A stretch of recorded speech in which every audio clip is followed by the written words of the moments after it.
이었는지 모르겠는데 7번 용서할까요? 하고 굉장히 통이 큰 것 같죠. 이 이스라엘 사람들은 우리도 그렇지만 7을 완전한 수로, 특별한 수로 생각하고 있습니다. 그래서 이 베드로가 꽤 마음을 써서 하나님, 제게 반복적으로 자꾸 내게 죄를 짓는 그 형제가 있는데 그 형제를 제가 7번, 제가 정말 인심을 썼는데 7번 용서하면 되겠습니까? 그런데 주님이 말씀하셨습니다. 내가 내게 이르노니 7번뿐 아니라 7번을 70번 용서하라 라고 말씀하셨습니다.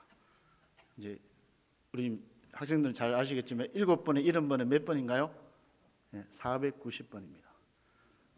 성경의 다른 버전을 보면 이렇게 70번에 7번이 아니라 77번 77번을 해라. 그러니까 7을 반복한 완전한 수로 여기는 7을 2번 반복했거나 아니면 70을 7번 반복했거나 의미는 같습니다.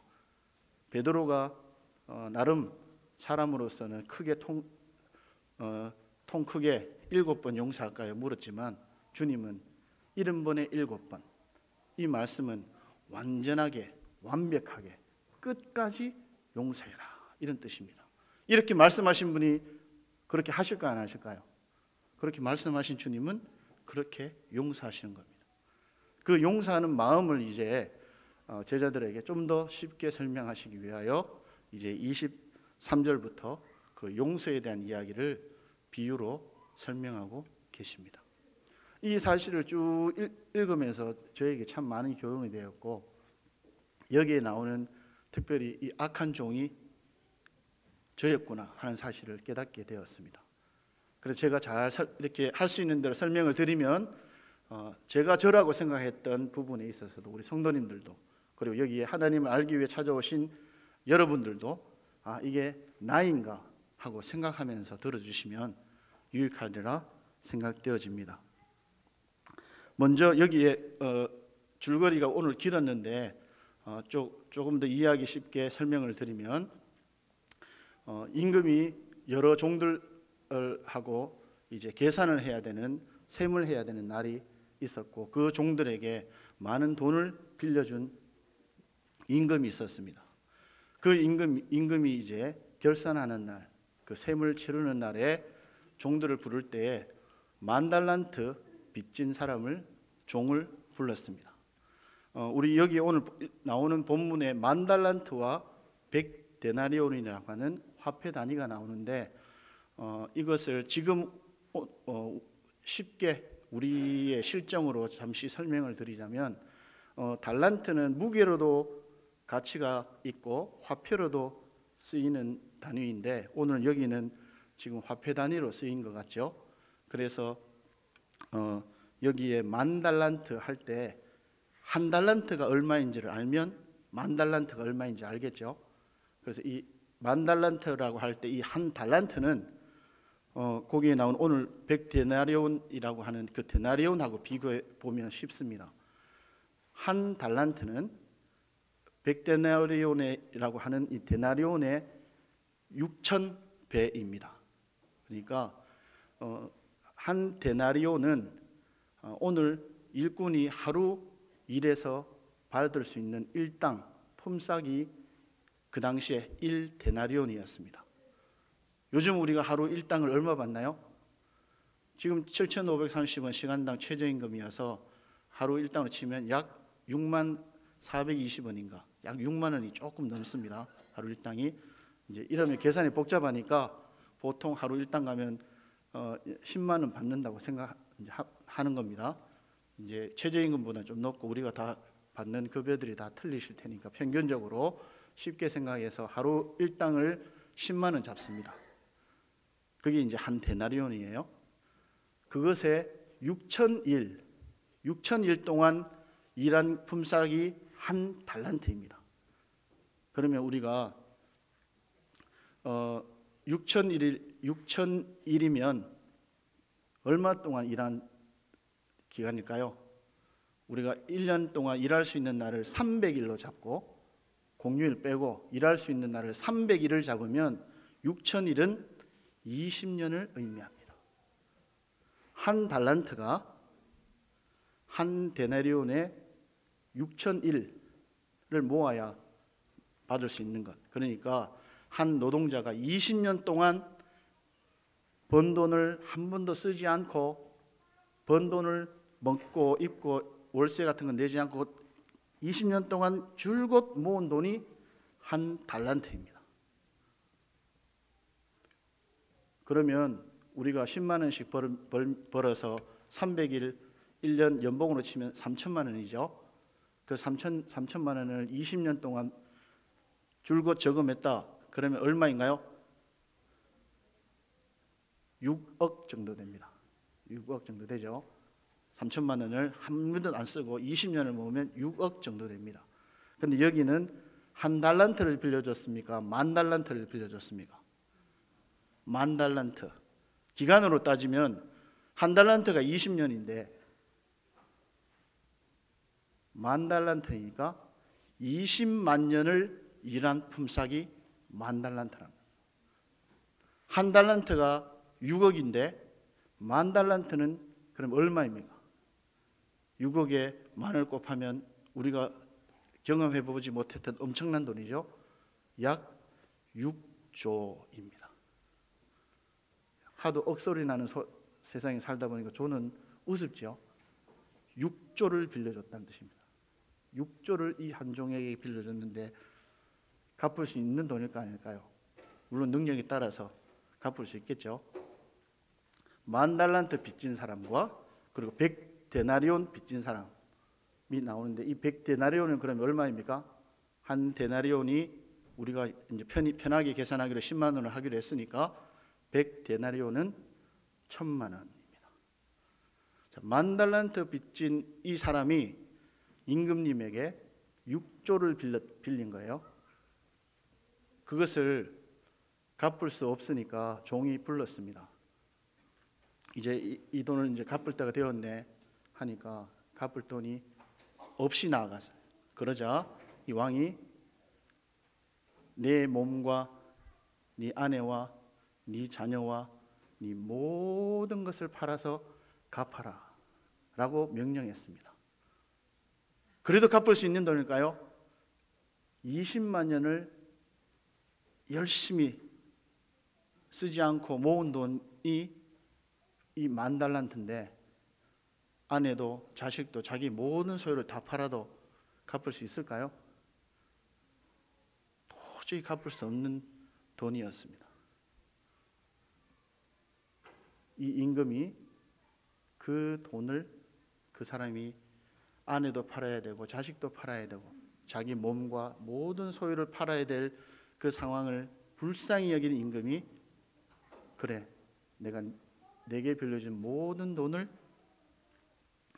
없는 걸로 탕감해 주겠다 하고 보냅니다. 그 사람이 이제 왕 앞에 나와서 길을 가다가 자기도 엄청난 부처가 빚이 있는 사람이 빚을 누구한테 줬던 것 같아요. 100데나리온을 빌려간 자기 친구를 동료를 만났습니다. 이 성경에 보면 재밌는데 갚아라 말보다 손이 먼저 나갔습니다. 어떻게 했나요? 그 사람의 멱살을 잡았습니다. 잡아 흔들면서 돈 갚아라. 내 돈 갚아라.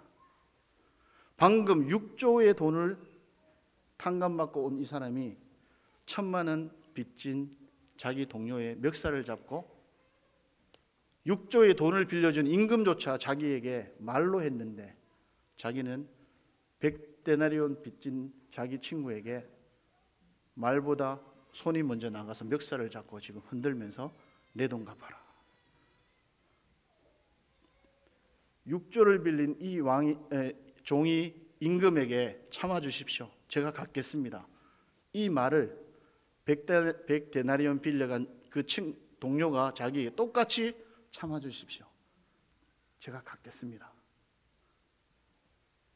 임금은 6조 돈을 빌려간 종을 불쌍히 여겼지만 이 빚을 탕감받은 이 100데나리온 빌려준 이 사람은 성경에 보면 여기 30절에 보면 나오죠. 허락하지 아니하고 그 사람을 용서해 주기를, 그 사람을 불쌍히 여기기를 허락하지 아니하고 거절했다.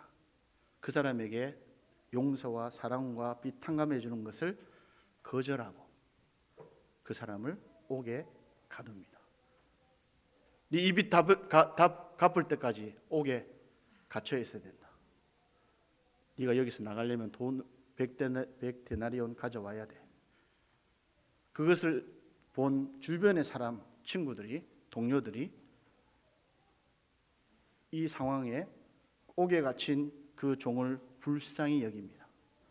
그래서 이 사실을 빚을 갚아준 임금에게 이야기해 줍니다. 주인님, 조금 전에 6조의 돈을, 10,000달란트의 돈을 없이 하여 준 그 종이 밖에 나가서는 이런 짓을 합니다. 자기에게 100데나리온 1,000,000원 빌려준 사람의 멱살을 잡고 갚을 때까지 옥에 가두고 있습니다. 그 이야기를 들은 임금이 이 악한 종아, 내가 너에게 10,000달란트를 빌려줬다가 없애주었는데 너는 왜 1,000,000원 100데나리온 빌려간 동료를 용서하지 못하였느냐, 불쌍히 여기지 않았느냐. 네가 네 동료에게 한 대로 나도 네게 하겠다 하는 비유를 말씀하셨습니다. 그러면서 예수님이 이 임금이 누구인가를 오늘 읽은 본문 36절에 보면 너희가 각각 마음으로부터 형제를 용서하지 아니하면 나의 하늘 아버지께서도 너희에게 이와 같이 하시리라 하는 말씀으로 이 비유가 용서에 대한 교훈이 있고 여기에 나오는 임금이 바로 하늘 아버지이신 것을 말씀하셨습니다. 우리가 오늘 예배드리는 이 하나님은 여기 나오는 임금과 같이 우리 인생의 임금이십니다. 디모데전서 6장 15절에 보면 하나님은 복되시고 만유의 주권자이시며 만왕의 왕이요 만주의 주이시다 라고 기록하고 있습니다. 그 앞에 사도행전에서는 사도행전 17장 25절에서는 하나님은 천지의 주제이시니 사람이 만든 전에 거하지 아니하시고 사람의 섬김을 받지 아니하시고 친히 모든 사람에게 생명과 호흡을 주시는 분이시다. 생명과 호흡과 만물을 허락하시는 분이시다 고 기록되어져 있습니다. 하나님은 우리 인생의 임금이시요 왕이시고 창조주이십니다. 오늘 읽은 본문과 같이 그 하나님이 종을 불러 결산하는 날이 있는 것과 같이 우리의 창조주이신 하나님이 우리 각자의 인생에 결산하는 날이 옵니다. 우리의 인생을 언젠가 하나님 앞에 결산받는 날이 온다는 뜻입니다. 그 날이 오기 전에 우리가 이렇게 살아있을 때 그 창조주 하나님을 생각하고 기억하고 있어야 됩니다.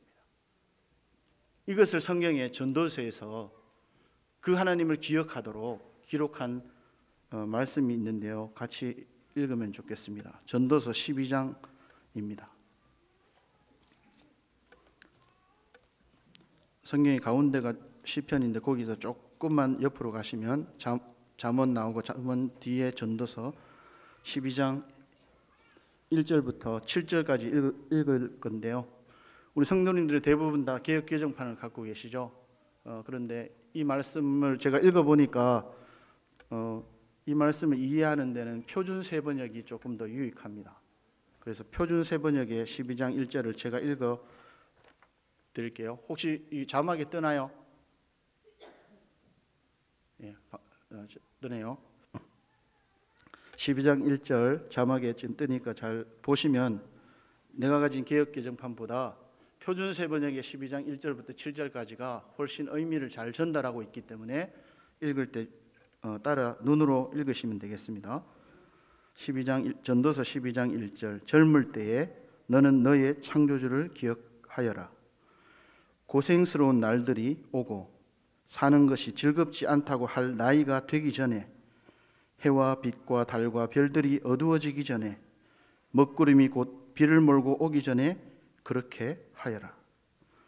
그때가 되면 너를 보호하는 팔이 떨리고 정정하던 두 다리가 약해지고 이는 빠져서 씹지도 못하고 눈은 침침해져서 보는 것마저 힘겹고, 요즘 제가 좀 이렇습니다. 귀는 먹어 바깥에서 나는 소리도 못 듣고 맷돌질 소리도 희미해지고, 이 맷돌질 소리는 이로 얌얌얌 씹는 소리를 말합니다. 맷돌질 소리도 희미해지고 새들이 지저귀는 노랫소리도 하나도 들리지 않을 것이다. 높은 곳에는 무서워서 올라가지도 못하고 넘어질세라 걷는 것마저도 무서워질 것이다. 검은 머리가 팥뿌리가 되고 원기가 떨어져서 보약을 먹어도 효력이 없을 것이다. 사람이 영원히 쉴 곳으로 가는 날 길거리에는 조객들이 오간다. 은사슬이 끊어지고 금그릇이 부서지고 샘에서 물뜨는 물동이가 깨지고 우물에서 도르래가 부서지기 전에 네 창조주를 기억하여라. 육체가 원래 왔던 흙으로 돌아가고 숨이 그것을 주신 하나님께로 돌아가기 전에 내 창조주를 기억하여라. 그래서 이 전도서 12장 1절을 통해서 이 만달란트 빚을 준 임금과 같이 창조주신 하나님이 우리에게 네 눈과 네 귀와 네 입 어두워지고 네 팔다리가 약해지고 그렇게 되기 전에 창조주를 기억하여라 라고 말씀하고 있습니다.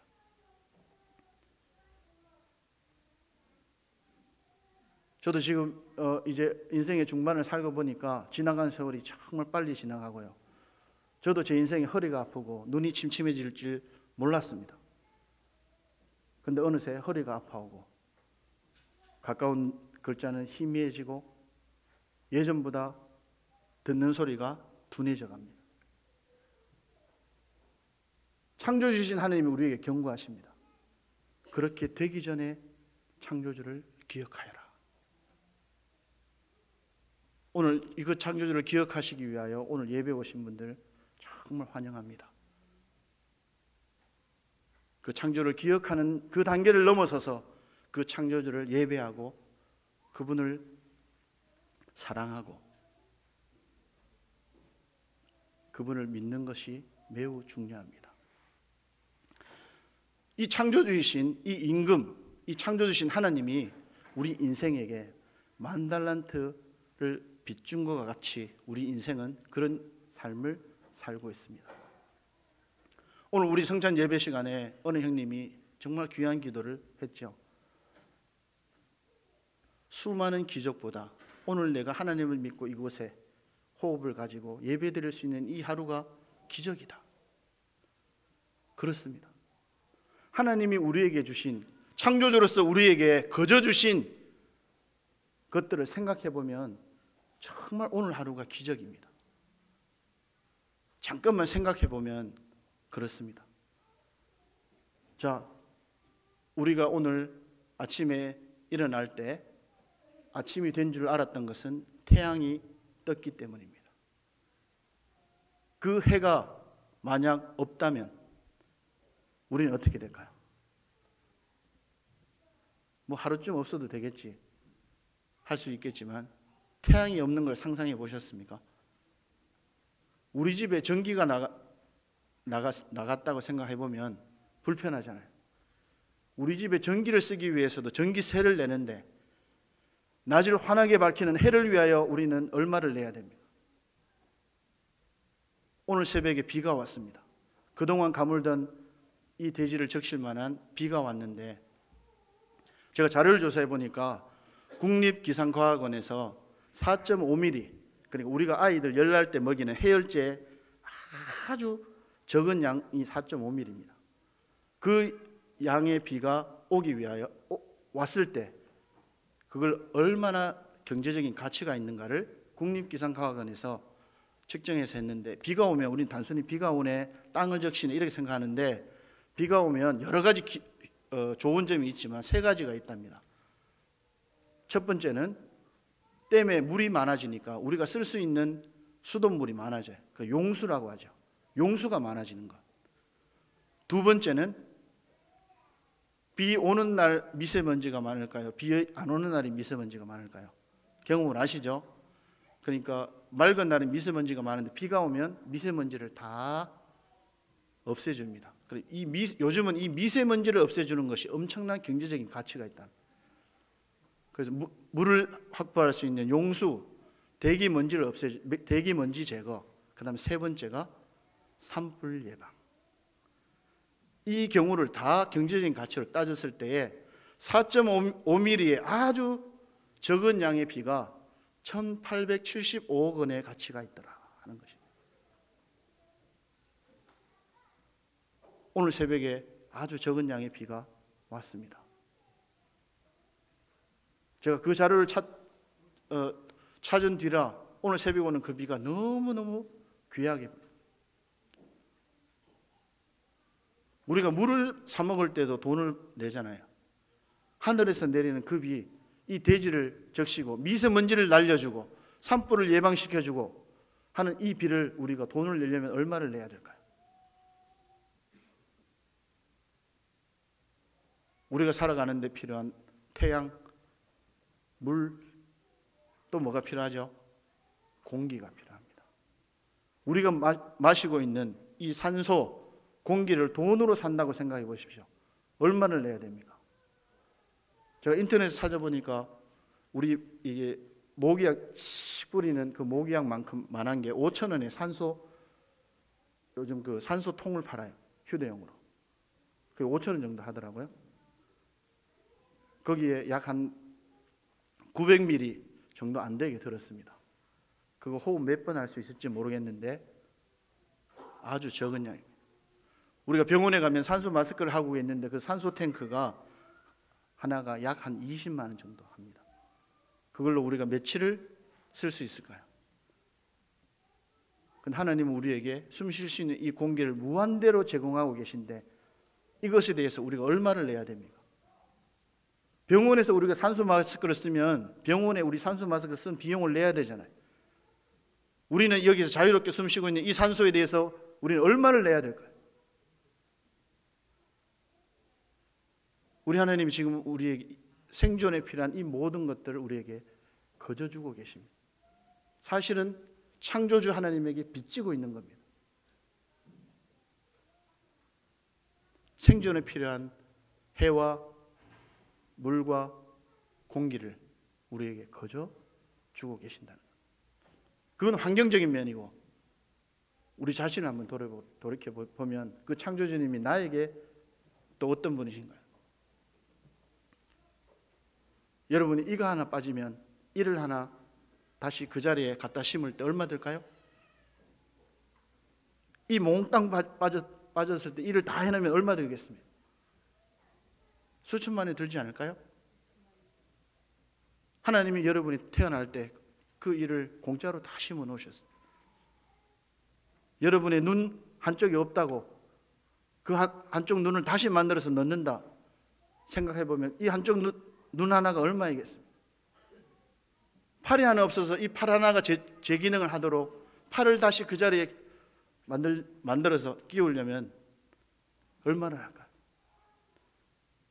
천지의 주제이신 이 하나님이 우리에게 생명과 호흡과 만물을 거저 주셨습니다.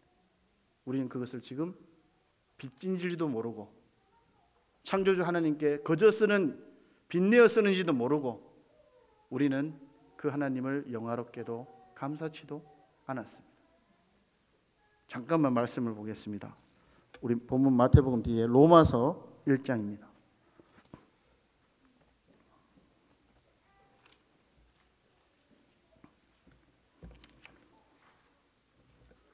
로마서 1장 20절부터 23절까지입니다.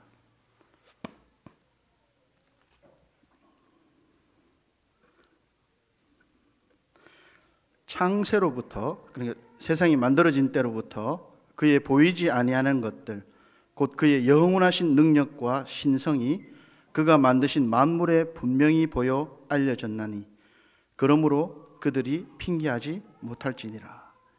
그러니까 사람이 하나님이 없다, 하나님이 뭘 보고 믿노 이렇게 하지만 하나님이 모든 만물 속에 하나님을 알만한 것들을 심어 놓으셨다 하시는 겁니다. 그래서 우리가 핑계할 수 없다 그렇게 말씀하고 계신데, 21절 하나님을 알되 하나님을 영화롭게도 아니하며 감사하지도 아니하고 오히려 그 생각이 허망하여지며 미련한 마음이 어두워졌나니 스스로 지혜 있다 하나 어리석게 되어 썩어지지 아니하는 하나님의 영광을 썩어질 사람과 새와 짐승과 기어다니는 동물 모양의 우상으로 바꾸었느니라. 그래서 우리가 누리고 있는 이 모든 해와 비와 공기와 나 자신이 어디서부터 왔느냐, 누구에게부터 왔느냐를 알지 못하고 이것이 동물 모양의 신에게 왔는가, 동물 모양을 빌고 나무로 깎아 만든 그 신에게 왔는가, 나무에 가서 빌고 엉뚱한 신에게 빌고 있다 하는 겁니다. 해와 달과 별들과 우리 자신을 만드신 창조주 하나님을 기억하지 못하고 그분을 알만한 모든 증거들을 자연물 속에 두고 숨겨 놓으셨는데, 그것을 보고 하나님을 알기는커녕 이것은 하나님을 알지 못하고 엉뚱한 곳에 그것이 신인 것처럼 믿고 있더라 하는 겁니다. 하나님이 무엇보다 오늘날 이 말씀을 통해서 자신을 나타내 보이셨습니다. 내가 창조주다. 해달별 내가 다 만들었다. 그걸 지금 말씀에 다 기록해 놓으셨습니다. 우리 그 말씀을 읽으면서 거짓말하지 않으시는 그 하나님이 이렇게 말씀하셨기에 그것을 믿고 있습니다. 그런데 이것을 믿지 않는 것도 대단한 믿음입니다. 얼마 전에 우리 교회에서 있었던 창조과학 세미나 기본과정에서 들어보니까 강사님이 이런 말씀을 하시더라고요. 세상 모든 것이 하나님이 만드셨다는 이 창조론도 믿음이지만 그렇지 않다, 이 세상은 진화되었다라고 믿는 것도 믿음이다. 그러면서 사실 그 진화를 믿는 것은 하나님을 믿는 것보다 더 믿음이 필요하다 그 이야기하더라고요. 진짜 그런 것 같아요. 이 모든 만물이 하나님이 만들지 않고 우연히 오랜 시간에 의해서 만들어졌다 하고 믿는 것은 정말 대단한 믿음입니다. 다른 건 모르겠지만 한 가지 예를 들어볼까요? 사람에게 피가 있습니다. 이 피는 생명이고요. 사람이 동물에게서 진화되었다면 동물의 피를 사람에게 집어넣을 수 있습니까? 없습니까? 사람은 사람이고 동물은 동물입니다. 피는 진화하지 않습니다. 아무리 사람처럼 생긴 원숭이가 있는데 그 원숭이의 피를 빼서 급하다고 사람 몸속에 집어넣으면 어떻게 될까요? 죽습니다. 사람의 피는 사람의 피를 공급해줘야 삽니다. 피 하나만 봐도, 사람이 결코 만들 수 없는 이 피 하나만 봐도 동물에게서 진화된 사람이 되었다면 동물의 피를 쓸 수 있어야 되지 않을까요? 그런데 사람이 아무리 급해도 동물의 피를 수혈할 수는 없습니다. 동물은 동물이고 사람은 사람입니다. 하나님이 그렇게 만드셨습니다. 그 하나님은 우리가 이렇게 하나님의 것들을 마음대로 공짜로 쓸 수 있도록 우리에게 빚을 내어주셨습니다. 그 가치는 이루 말할 수가 없습니다. 정말 10,000달란트 빚진 종과 같이 하나님이 가치로 평가할 수 없는 자연물과 은혜와 환경들을 우리에게 거저 주셨습니다. 심지어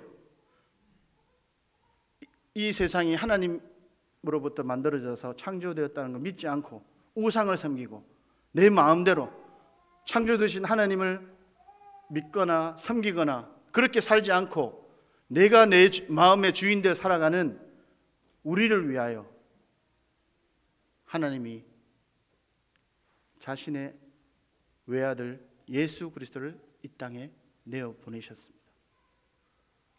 이 사건을 생각하면 우리에게 해를 주신 것과 우리에게 때마다 비를 주시는 것과 우리에게 무한대로 호흡할 수 있는 공기를 주신 것보다 더 놀라운 증거입니다. 우리가 쓰는 서기 2018년에 이 AD를 기준으로 2018년 전에 하나님은 하나님의 아들 예수 그리스도를 이 땅에 역사적으로 기록이 가능하도록 역사적인 사건으로 이 땅에 보내셨습니다. 그 당시에 사람 누구라도 만질 수 있었고 누구라도 대화할 수 있었고 누구라도 그분과 눈 맞출 수 있었습니다.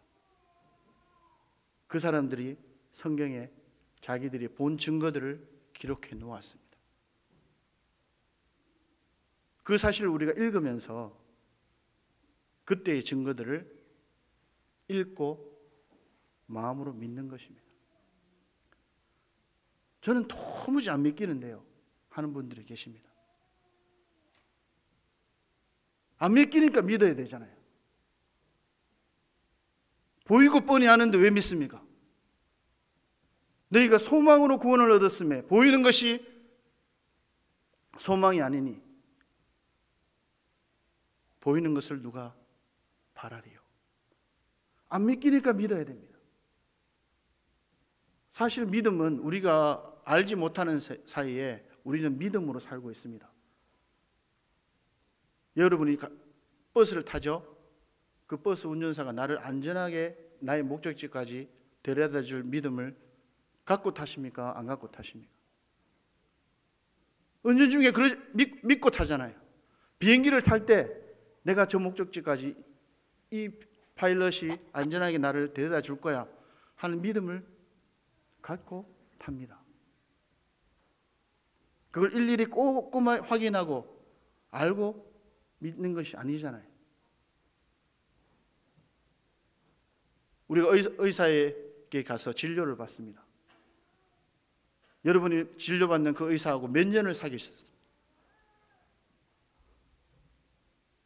그런데 그 의사에게 우리가 입을 벌리고 심지어는 내 몸에 칼을 대어주세요 맡길 수 있잖아요. 그 의사는 잘 믿으면서 우리의 몸을 가장 잘 아신 창조주신 하나님의 이야기는 왜 믿을 수 없는가 하는 겁니다.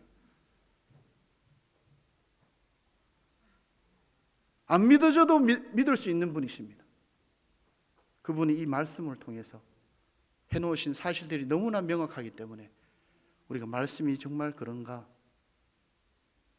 그리고 나 하나님이 이해되면 믿겠다 하시는데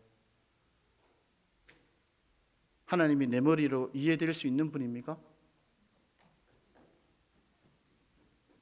사람이 풀어도 아직까지 우주의 신비를 풀지 못하는데 그 우주를 만드신 그 하나님이 내 머릿속에 이해되면 믿을 수 있겠습니까? 여러분이 이해되어서 믿을 수 있는 그 하나님은 아마도 성경에 나오는 하나님이 아닐 것입니다. 인간의 이성과 머리로 이해될 수 있는 분이 하나님이 아닙니다. 우주의 신비를 풀어도 끝이 없는 것처럼 우리 하나님은 무한하시고 끝이 없으신데 어떻게 우리의 머리로 이해할 수 있겠습니까? 거짓말하지 않으신 그 하나님이 내가 창조주다. 내가 너희를 위하여 이렇게 사랑했고 내가 이런 방식으로 너희를 구원하였다. 세월이 가도 지나지 않도록 말씀으로 기록해 놓으셨습니다. 이 말씀이 그러한가? 정말 낮아지고 신사적인 마음으로 이것을 수용하고 받아들이면 하나님이 내 삶의 말씀과 함께 내 삶의 창조주요 주인으로 들어오시는 겁니다. 의사의 처방전을 믿을 수 있으면서 왜 사도행전에 나오는 하나님의 말씀은 믿을 수 없는 것일까요? 하나님을 믿든가 아니면 하나님 없이 사는 삶을 믿든가 둘 중에 하나입니다. 그런데 말씀드린 대로 결산하는 날 어떤 종을 불러서 10,000달란트에 대한 청구하시는 이 임금과 같이 여러분 각자가 이 땅에 태어나서 살아왔던 삶에 대해서 창조주신 하나님이 불러서 셈하시는 날이 곧 옵니다. 그날에 네가 너 살라고 태양 주고 비 주고 공기 주었던 것 알고 있느냐 물으실 겁니다. 더 나아가 너를 천국에 보내기 위해서 내가 너를 위하여 한 일을 알고 있느냐 물으실 겁니다. 요한복음 3장 16절에 하나님이 세상을 이처럼 사랑하사 독생자를 주셨으니 이는 저를 믿는 자마다 멸망치 않고 영생을 얻게 하려 하심이니라. 하나님이 여러분들을 향하여 말씀하셨습니다. 하나님이 여러분을 이처럼 사랑하셔서 독생자 예수 그리스도를 보내셨습니다. 그 예수 그리스도를 십자가라는 사형 틀에 매달아 그분의 모든 피로 말미암아 우리가 하나님께 갚아야 될 죄값을 다 갚아주셨습니다. 언젠가 우리 말씀에 그것이 속이다, 속량이다 들었죠? 로마서 3장 23절에 그것을 말씀하고 있습니다. 우리가 예수 그리스도의 속량으로 말미암아 값없이 은혜로 구원을 받았다. 해와 비와 공기를 우리에게 자유롭게 공짜로 허락하신 값없이 주신 그 하나님이 우리를 하나님의 천국과 영생에 이르도록 하나님의 아들 예수 그리스도를 이 땅에 보내주셨습니다. 그 아들 예수 그리스도가 하나님을 믿지 않고 죽어야 될 날 대신해서 십자가에서 죽으셨습니다. 그래서 이 10,000달란트는 6조에 해당하는 이 엄청난 돈은 우리가 갚을 수 없는 엄청난 죄의 크기를 의미하고 아울러 하나님께로부터 벌받아야 될 그 죄의 크기를 용서하신 용서의 크기와 같습니다. 우리로서는 도저히 갚을 수 없는 이 죄의 크기, 죄의 값, 이것을 하나님의 아들 예수 그리스도로 대신 갚으신 거예요. 이것이 얼마나 엄청난 은혜일까요? 우리가 그 은혜로 그것을 값없이 우리에게 주시는 그 은혜를 믿음으로 오늘 우리가 이 자리에 서게 된 겁니다.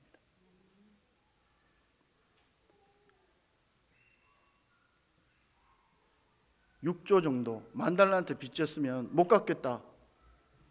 소위 우리가 하는 시쳇말로 배째라 이렇게 할 때 이 임금이 단칼에 그의 목을 칠 수도 있고요, 감옥에 보낼 수도 있잖아요. 근데 이 임금이 어떻게 했습니까? 불쌍히 여겼다. 그를 불쌍히 여겼다. 하나님이 왜 우리를 사랑하십니까? 단지 이 이유 하나입니다. 우리 사람을 불쌍히 여기는 그 사랑의 마음, 그 사랑이 하나님이 세상을 이처럼 사랑하사 그 사랑이 불쌍히 여기는 그 마음이 그것을 알지도 못하고 자기 마음대로 살아가는 우리를 위하여 이미 그 일을 이루어 놓으셨다는 거예요. 요한복음 19장 30절에 예수께서 신포도주를 마신 후 이르시되 다 이루었다 하시고 고개를 숙이고 돌아가시니라. 예수님이 다 이루었다 하시고 십자가에서 죽으셨습니다. 우리가 도저히 갚을 수 없는 이 죄의 값, 죄의 크기를 하나님 아들 예수 그리스도께서 오셔서 다 갚았다 하고 외치시면서 십자가에 죽으셨습니다. 이제는 그 예수 그리스도가 나의 모든 갚을 수 없는 이 죄의 크기 10,000달란트를 예수 그리스도가 오셔서 다 갚았구나 하는 사실을 믿는 사람에게 하나님이 그의 영혼을 천국에 데려가시는 겁니다. 그 믿음을 의롭다 하시는 겁니다. 여러분이 지옥 가는 것은 여러분이 내가 사람 험담하고 거짓말하고 누구 때리고 용서 못했고 그런 죄 때문에 지옥 가는 거 아닙니다. 그런 죄들은 여러분이 지옥 갔을 때에 네 이런 잘못했지? 그러니까 너는 이런 처벌을 더 받아야 돼. 가중 처벌을 받습니다. 여러분이 진정 지옥으로 가는 것은 다 이루었다. 너희 10,000달란트의 죄값을 다 갚았다. 선언하신 하나님의 이 선언, 하나님의 말씀, 예수 그리스도의 희생, 그것을 믿지 않았기 때문입니다. 그것을 믿지 않았기 때문에 임금이 결산하는 날 네 죄값을 봤을 때 10,000달란트 갚아진 게 예수 그리스도로 말미암아 우리의 죄값이 갚아진 것을 증거를 댈 수 없으니까 지옥 갑니다. 그 지옥 갈 때 그동안 내가 지었던 모든 죄들을 낱낱이 드러나서 가중처벌을 받습니다. 여러분이 지옥 가게 되는 것은 여러분 마음에 하나님을 주인으로 섬기지 않고 하나님이 여러분을 구원하시기 위해 보내신 하나님 아들 예수 그리스도를 보내어 주시고 다 이룬 사실을 믿지 않기 때문에 지옥 가는 겁니다. 팔에 힘이 없어지고 눈이 침침해지고 귀가 들리지 않는 그런 날이 오기 전에 이 창조주를 기억해야 됩니다. 이 종이 이제 빚을 탕감받고 길을 가는데 자기에게 빚내간 동료를 만났습니다. 100데나리온을 빌려갔습니다. 이 돈은 10,000달란트에 비해서는 엄청나게 가치 없는 돈입니다. 6조와 1,000만 원. 정말 비교할 수 있는 돈인가요? 근데 그 돈을 갚아라. 임금은 신사적으로 대했는데 이 사람은 신사적으로 대할 마음도 없고 먼저 손부터 나갔습니다. 멱살을 잡고 쥐어 흔듭니다. 내 돈 갚아라. 이것이 과연 10,000달란트 용서받은 10,000달란트 탕감받은 사람의 행동일까요? 예수님조차도 그렇게 하는 것이 마땅하냐? 이 임금이 묻고 있잖아요. 네가 그렇게 한 것이 마땅하냐?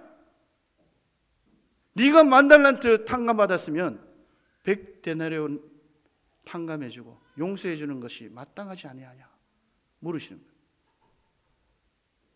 하나님이 우리를 그리스도의 사랑으로 용서하셨으니 우리가 우리 주변에 있는 사람들을 용서하는 것이 마땅치 아니하냐 주님이 물으시는 거예요.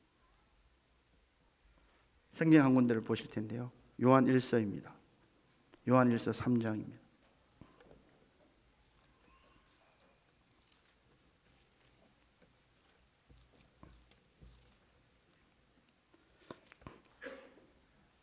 (10절입니다) 요한일서 3장 10절.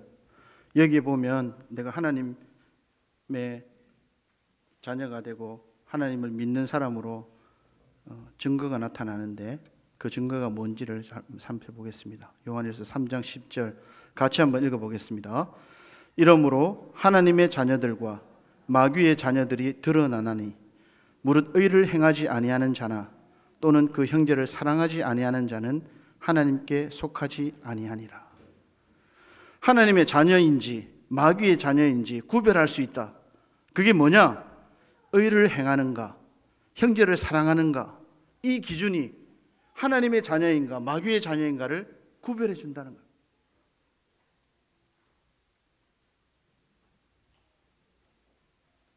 여러분은 어떠십니까?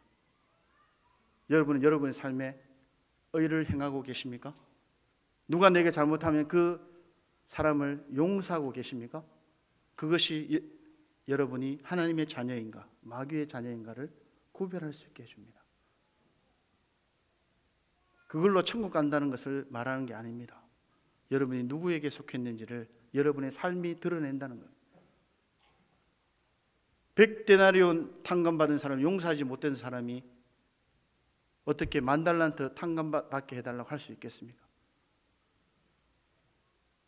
100데나리온 10,000달란트에 비하면 정말 가치 없는, 베드로는 7번 용서할 수 있는 것처럼 얘기했지만 예수님은 490번, 70번에 7번이라도 용서할 수 있는 분이셨습니다.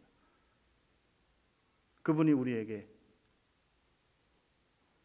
작은 것 용서 못하는데 어떻게 하나님의 큰 용서를 바랄 수 있겠습니까? 그래서 우리의 삶 속에 하나님을 믿는 진정한 하나님의 아들이라면 우리가 어떻게 살아야 되는지를 이 교훈을 통해서 배우는 겁니다. 그것은 사랑의 다른 이름인 용서입니다. 우리에게 용서가 필요합니다. 저는 이 말씀을 생각할 때 특별히 제가 정말 용서를 구해야 되는 사람이구나 하는 것을 생각했습니다. 정말 하나님이 10,000달란트 빚진 저와 같은 죄인을 예수 그리스도로 구원해 주시고 정말 용서받지 못할 죄인을 용서하셨으니 정말 나는 용서를 구해야 되는 사람이구나. 하나님께도 마찬가지지만 말할 것도 없고 내 가족들에게 정말 용서를 구해야 되구나. 특히 제가 제 아들들에게 잘 하지 못했던 것들 정말 반성이 되어서요. 제가 이번 주에도 제가 제 아들한테 아빠를 용서해다오, 용서를 구했습니다. 여러분은 누구에게 용서를 구할 수 있습니까? 용서는 남을 위해 하는 게 아닙니다. 용서는 자기를 위해 하는 것입니다. 왜냐하면 하나님이 나를 어떻게 용서했는지를 알기 때문에 나를 위하여 다른 사람을 용서하는 것입니다. 한 말씀만 보고 마치겠습니다. 에베소서 4장 32절입니다. 에베소서 4장 32절. 같이 읽겠습니다. 에베소서 4장 32절. 서로 친절하게 하며 불쌍히 여기며 서로 용서하기를 하나님이 그리스도 안에서 너희를 용서하심과 같이 하라. 언제나 기준은 하나님이 나를 어떻게 하셨는가를 생각하고 나도 다른 사람에게 그렇게 행하는 것입니다.